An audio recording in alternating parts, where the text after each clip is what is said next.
जय भोलेनाथ। आज सुनिए सोमवार व्रत कथा और भगवान शिव की आरती। पौराणिक कथा के अनुसार किसी नगर में एक साहूकार रहता था। उसके घर में धन की कोई कमी नहीं थी, लेकिन उसकी कोई संतान नहीं थी, जिस कारण वह बेहद दुखी था।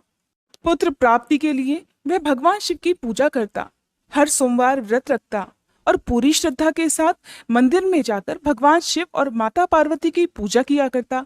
उसकी भक्ति देखकर एक दिन मां पार्वती प्रसन्न हो गई और भगवान शिव से उस साहूकार की मनोकामना पूर्ण करने का आग्रह करने लगी। देवी पार्वती की इच्छा सुनकर भगवान शिव ने कहा, हे पार्वती, इस संसार में हर प्राणी को उसके कर्मों के अनुसार फल मिलता है और जिसके भाग्य में जो हो उसे भोगना ही पड़ता है। लेकिन पार्वती जी ने साहूकार की भक्ति का मान रखने के लिए और उसकी मनोकामना पूर्ण करने की इच्छा जताई। माता पार्वती के आग्रह पर भगवान शिव ने साहूकार को पुत्र प्राप्ति का वरदान तो दिया, लेकिन साथ ही ये भी कहा कि उसके बालक की आयु केवल 12 वर्ष होगी। माता पार्वती और भगवान शिव की इस वार्ता को साहूकार सुन रहा था। उसे सुनकर ना तो इस बात की खुशी हुई और ना ही दुख, बल्कि वह तो पहले की तरह ही भगवान शिव की पूजा करता रहा। कुछ समय के बाद साहूकार के घर एक पुत्र का जन्म हुआ। जब वह बालक 11 वर्ष का हुआ तो उसे पढ़ने के लिए काशी भेज दिया गया। साहूकार ने पुत्र के मामा को बुलाकर उन्हें बहुत सारा धन दिया और कहा कि तुम इस बालक को काशी विद्या प्राप्त कराने के लिए लेकर जाओ। रास्ते में यज्ञ कराते हुए जाना। जहां भी यज्ञ कराओ वहां पर ब्राह्मणों को भोजन कराकर दक्षिणा देते हुए ही आगे जाना। दोनों मामा भांजे इसी तरह यज्ञ कराते और ब्राह्मणों को दान दक्षिणा देते देते काशी की ओर चल पड़े। रास्ते में एक नगर पड़ा, जहां उस दिन नगर के राजा की कन्या का विवाह था। लेकिन जिस राजकुमार से उसका विवाह होने वाला था, वह राजकुमार एक आंख से काना था। राजकुमार के पिता ने अपने पुत्र के काना होने की बात को छुपाने के लिए एक चाल सोची। साहूकार के पुत्र को देखकर उसके मन में एक विचार आया। उसने सोचा, क्यों ना इस लड़के को दूल्हा बनाकर राजकुमारी से विवाह करा दूं। विवाह के बाद इसको धन देकर विदा कर दूंगा और राजकुमारी को अपने नगर ले जाऊंगा। लड़के को इस प्रकार दूल्हे के वस्त्र पहनाकर राजकुमारी से विवाह करा दिया गया। लेकिन साहूकार का पुत्र बहुत ईमानदार था। उसे यह बात बिल्कुल ठीक नहीं लगी। उसने अवसर पाकर राजकुमारी की चुन्नी के पल्ले पर लिख दिया कि राजकुमारी, तुम्हारा विवाह तो मेरे साथ हुआ है, लेकिन जिस राजकुमार के संग तुम्हें भेजा जाएगा वह एक आंख से काना है। मैं तो काशी विद्या पढ़ने जा रहा हूँ। जब राजकुमारी ने चुन्नी पर लिखी हुई बातें पढ़ी तो उसने अपने माता पिता को यह बात बताई। राजा ने बात जानकर अपनी पुत्री को विदा नहीं किया, जिससे बारात वापस चली गई। दूसरी ओर साहूकार का बेटा और उसका मामा काशी पहुंच गए और वहां जाकर उन्होंने यज्ञ किया। जिस दिन लड़के की आयु 12 वर्ष हुई, उसी दिन यज्ञ रखा गया। लड़के ने अपने मामा से कहा कि आज मेरी तबीयत कुछ ठीक नहीं है। सुनकर मामा ने कहा, तो तुम अंदर जाकर सो जाओ। शिवजी के वरदान अनुसार कुछ ही क्षणों में उस बालक के प्राण निकल गए। मृत भांजे को देखकर उसके मामा ने विलाप शुरू कर दिया। संयोगवश उसी समय शिवजी और माता पार्वती उधर से जा रहे थे। पार्वती जी ने भगवान शिव से कहा कि प्राणनाथ, मुझे इसके रोने का स्वर सहन नहीं हो रहा। आप कृपया इस व्यक्ति के कष्ट को अवश्य दूर कीजिए। जब शिवजी मृत बालक के समीप गए तो वह बोले कि देवी, ये तो उसी साहूकार का पुत्र है जिसे मैंने 12 वर्ष की आयु का वरदान दिया था। अब इसकी आयु पूरी हो चुकी है। सुनकर देवी पार्वती के मन में ममता जाग उठी। देवी पार्वती कहने लगी, हे महादेव, आप इस बालक को और आयु देने की कृपा कीजिए, नहीं तो इसके वियोग में इसके माता पिता भी तड़प तड़प कर मर जाएंगे। माता पार्वती के आग्रह पर भगवान शिव ने उस लड़के को जीवित होने का वरदान दे दिया। शिव जी की कृपा से वह लड़का जीवित हो गया। शिक्षा समाप्त कर लड़का अपने मामा के साथ वापस नगर की ओर चल दिया। दोनों चलते चलते उसी नगर में जा पहुंचे जहां कभी उसका विवाह हुआ था। उस नगर में भी उन्होंने यज्ञ का आयोजन किया। उस लड़के के ससुर ने उसे पहचान लिया और महल में ले जाकर उसकी खूब आवभगत की और अपनी पुत्री को धूमधाम से विदा कर दिया।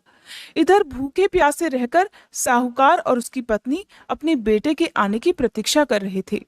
उन्होंने निश्चय कर रखा था कि अगर उन्हें अपने बेटे की मृत्यु का समाचार मिला तो वे भी प्राण त्याग देंगे। परंतु अपने बेटे के जीवित होने का समाचार पाकर वे बेहद प्रसन्न हुए।